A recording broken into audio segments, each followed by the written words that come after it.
Kangra School, painting in the Kangra region, blossom under the patronage of a remarkable ruler, Raja Sansar Chand, 1775 to 1823. It is believed that when Prakash Chand of Bulair came under grave financial crisis and could no longer maintain his atelier, his master artist Manapur and his son took service under Sansar Chand of Kangra.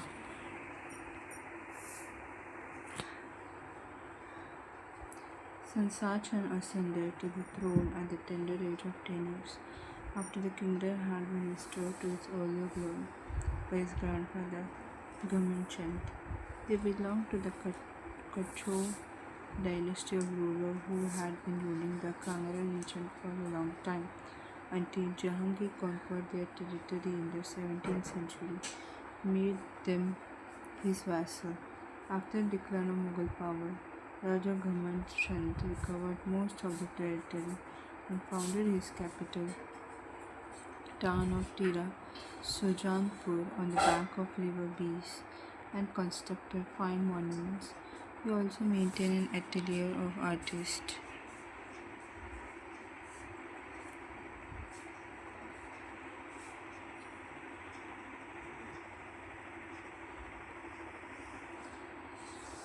Raja Sansar Chand established supremacy of Kangra over all surrounding hill states.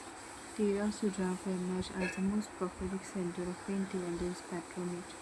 An earlier phase of Kangra, Kalam painting, is witnessed in Alampur, and the most mature paintings were painted at Nadaun, where Sansar Chand shifted later in his life. All these centers were on the bank of the river Beas. Alampur, along with the river Beas, can be recognized in some paintings. Less number of painting was done in Kangra, as it remained under the Mughal till 1786 and later the Sikh.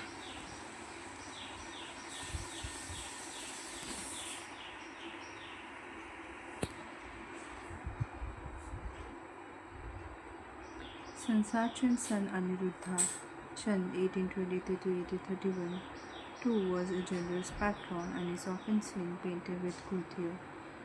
The Kangra style is by far the most poetic and lyrical of Indian style, marked with serene beauty and delicacy of execution.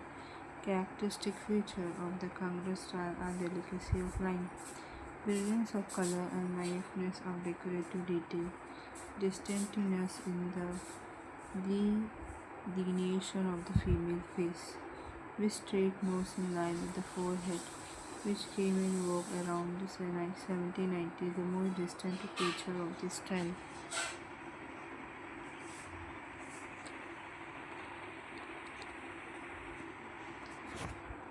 Most popular themes that were painted were the Bhagavata Purana, Geet Govinda, Naga Damayanti, Vihar Satsai, Rangamala, and Barmasa. Many other paintings comprise a pictorial record of Sansar Chand and his court. He is shown sitting by the riverside, listening to music, watching dance, or presiding over a festival, practicing tent pegging and archery, drilling troops, and so on and forth. Fatu, Kurku, and Khusla are important painters of the Kangra style. During Sansar Chand reign, the production of Kangra schools was far greater than any other hill state. He exercised wide political power and was able to support a large story with artists from Gulair and other areas. The Kangra style students spread from Tira, Sujanpur to Garhwal in the east and Kashmir in the west. Painting activity was severely affected around 1805 when the Gurkhas besieged the Kangra fort and Sansar Chand had to flee to his hill palace at the Tira Sujanpur. In 1809 with Krishna playing Holi with the Gopis Kangra, 1800, National Museum, New Delhi, India.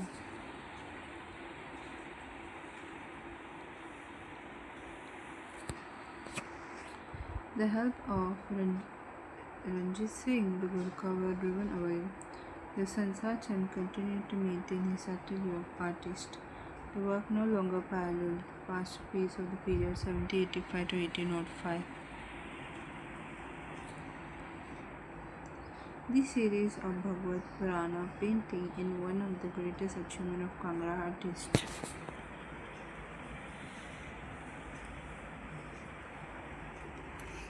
It is remarkable for its effortless naturalism, depth, and vivid rendering of figure.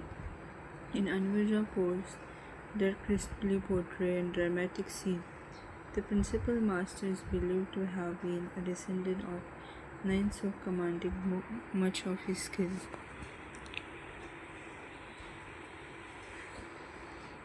Reenacting Krishna's death, Bhagavad Purana, Guler Kangra, India, 1780 to 85, private collections.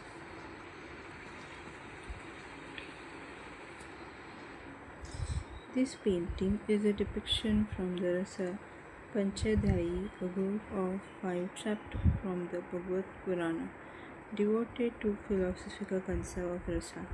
It has a passage that speaks moving of the love and gopis have for Krishna.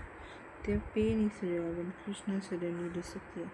In their forlorn state of separation, they appear utterly devastated with fruitlessness of search when the dear praise of reapers whom they address in their distracted state do not have answer to their piteous question regarding the whereabouts of Krishna.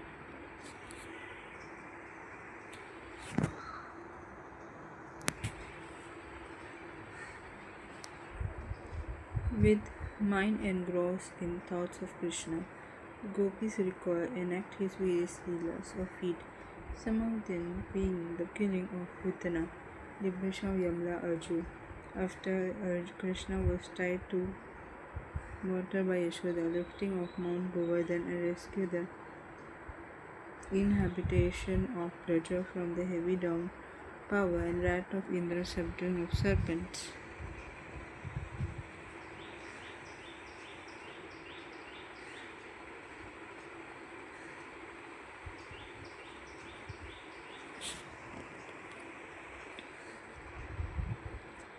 Reenacting Krishna's deeds, Bhagavad Purana, Guler Kangra, India, 1780 to 85, private collection.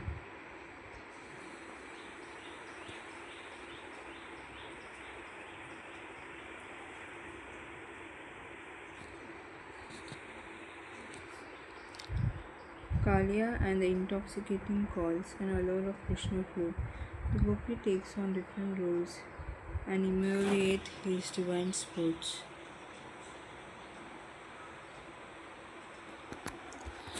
The artists capture and evoke this sensitive image exquisite in this folio.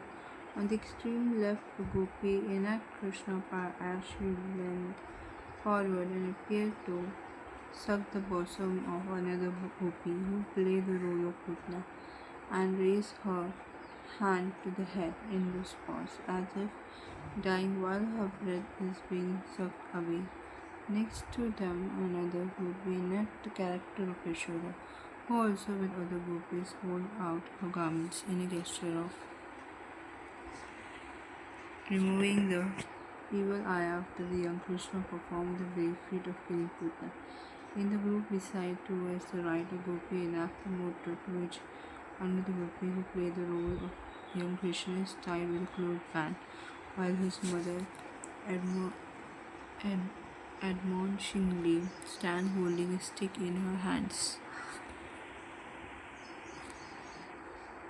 In the adjoining group, a gopi sporting a turban lift her pile up, Odni atop in the guise of lifting Mount Govardhan, while others seek protection underneath. To the extreme left in the bottom, a gopi enact Krishna, who is always playing a flute as some gopi dance and sing, and other crowd towards him, this entangling themselves from their angry mother-in-law, who try to drag and hold them back from going. In the most magnificent of this cameo, to the extreme bottom in the right, a gopi hurl blue garment edged with gold over the ground, which takes the form of multiple hooded serpent Kalia, upon whom she danced like Krishna. Abhisarika Naika Kangra 1810 to 20 Government Museum and Art Gallery, Chandigarh, India.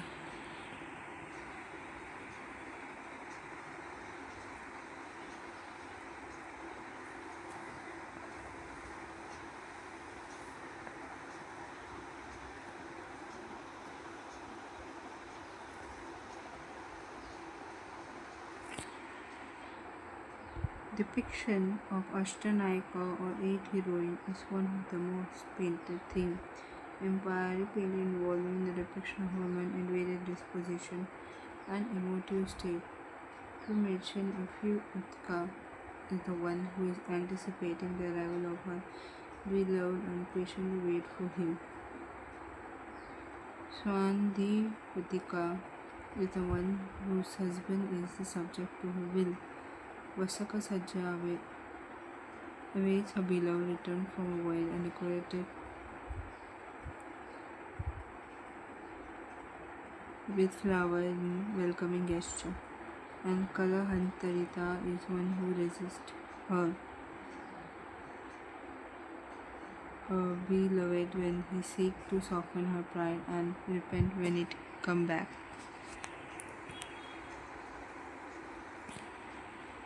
Even though described Ashtanayaka remain a favorite among poets and painters, none of them is treated as much as flair as Abhisarika, one who hastened to meet her beloved, braving all hazards. The situation convinced is generally full of bizarre and dramatic possibility with passion and steadfastness of the Nayaka, triumph against the opposing element of nature. In this painting, the Sakhi is recounting how Nayaka crossed the world in the night to meet her beloved. The yoga, the poetess speak of refers to the single-mindedness of purpose with which Nayaka moved through the dark forest in the night.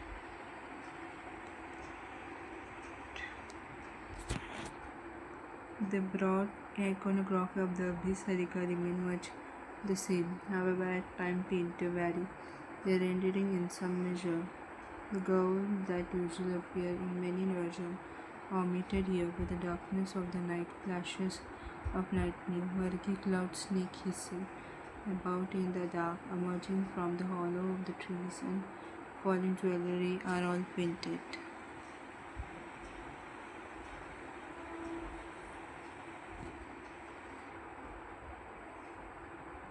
A couple in the month of Jyestha Kangra 1800, National Museum, New Delhi, India.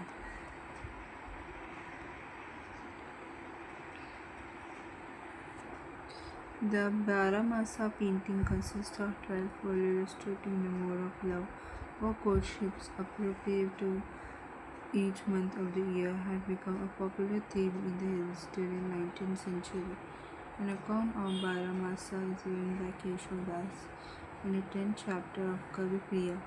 He thus described the hot month of Jyestha, which falls in the month of May and June. Painter take utmost delight in depicting all analogues as described by the poet.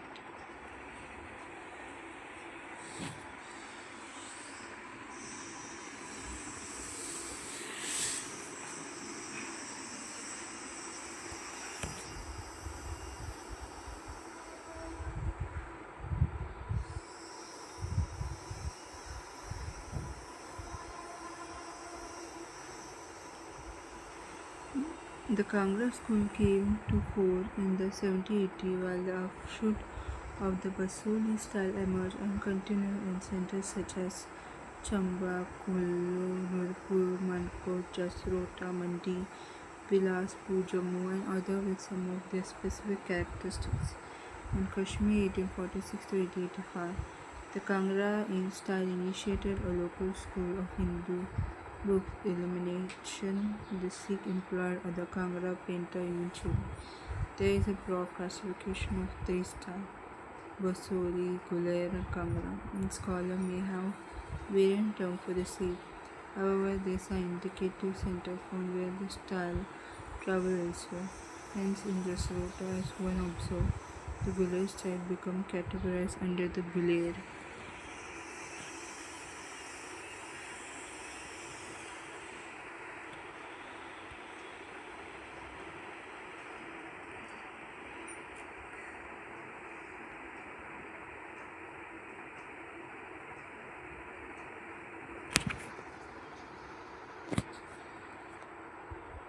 school reaches Rota as one of its center, briefly mentioning the aspects of the other center.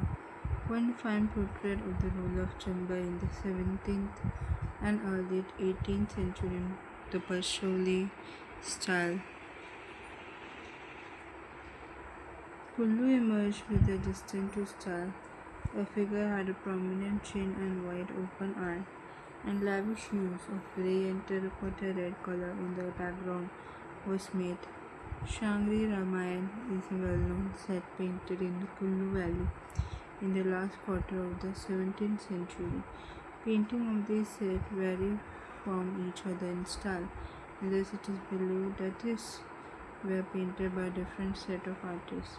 It is believed that when the Pasholi style had outgrown itself, matured into the Kangra style, Nurpur artists retained the vibrant color of Pasholi and the dainty figure of Kangra.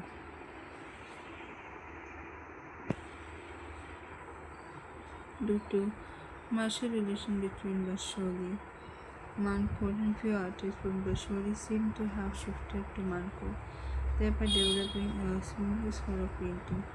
While Jasrota had an indulgent patron in Balwant Singhs, and the school is well known through his numerous portraits painted by his court artist Nain Sukh, who led the earlier simple Vasholi style to new sophistication.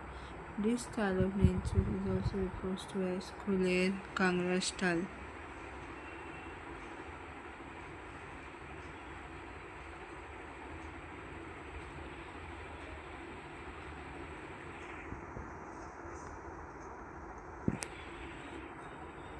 Ruler of Mandi were ardent worshippers of Vishnu and Shiva. Hence, apart from the Krishna Lila theme, Shaivite subjects were also painted. An artist named Mola Ram is associated with the Garhwal school. Several sign paintings by him have been discovered. This school was influenced by the Kangra style of Sansar Chand face.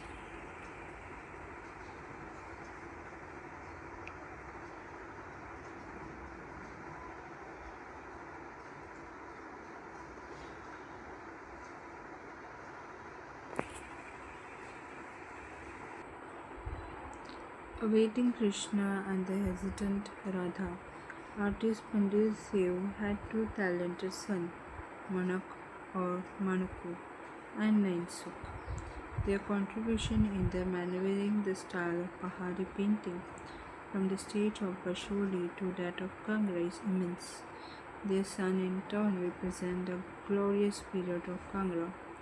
These paintings categorized in Guler Kangra phase, where experimentation for change had already been initiated. Geet Govinda is Manuku's most outstanding. Geet Govinda is Manuku's most outstanding set of work, as mentioned earlier, composed by Jayadeva.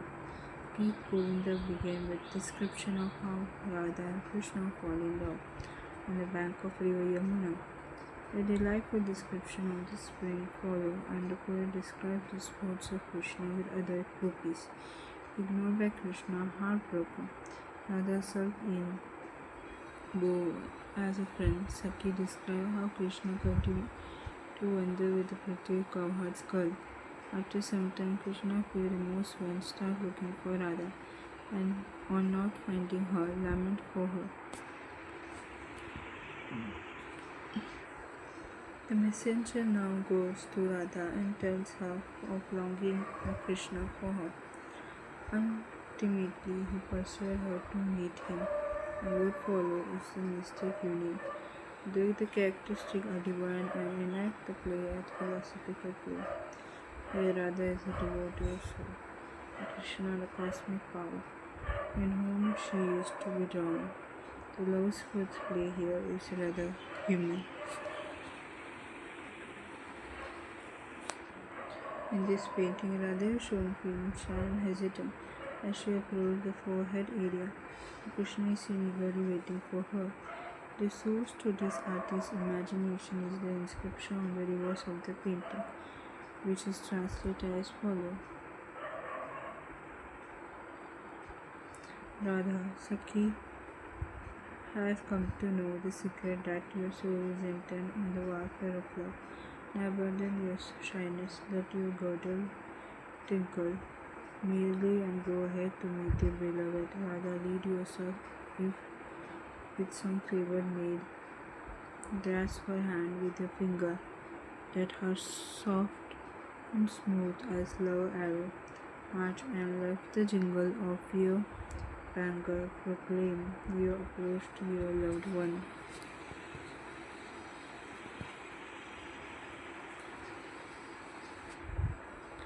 This because songs of Jayadeva may always rest upon the lips of the devotee of Krishna.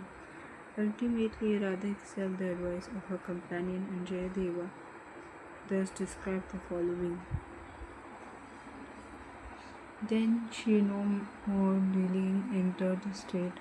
Her step a little faltered, but her face shone with unutterable love.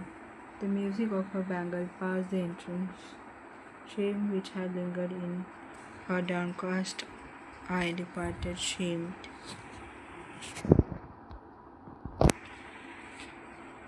Balwant Singh looking at a painting with Nain-suk.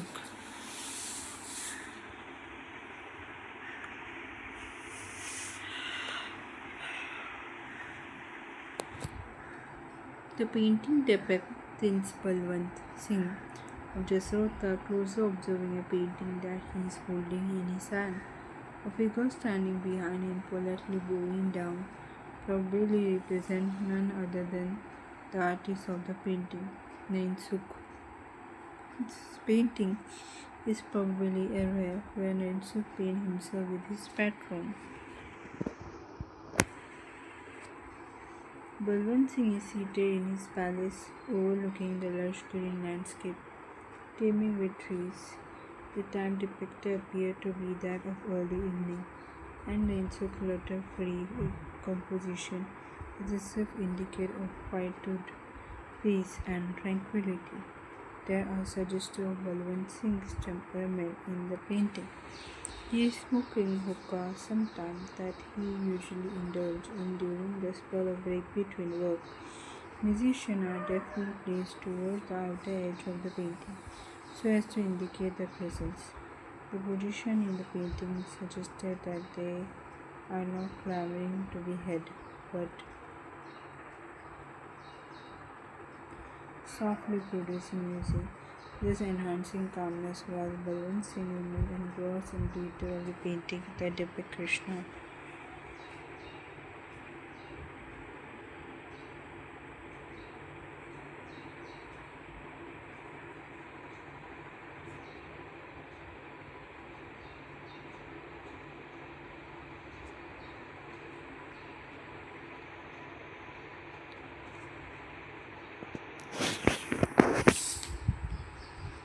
Nandini, Yashoda and Krishna. This painting also illustrates a scene from the Bhagavata Purana and depicts Nanda with his family and relative traveling to Vrindavan.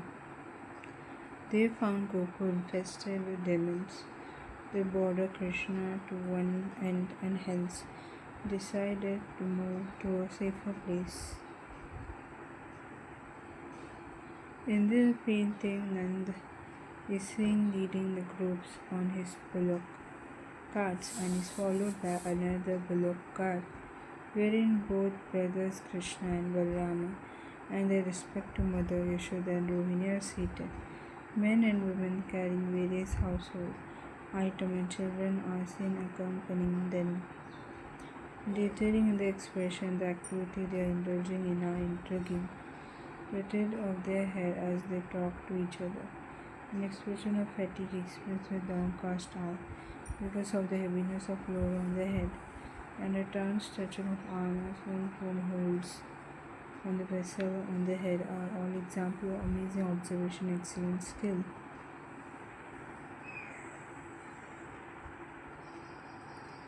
Kangra painter, as discussed in the earliest part of the chapter, accurately observed the landscape and represent it naturalistic.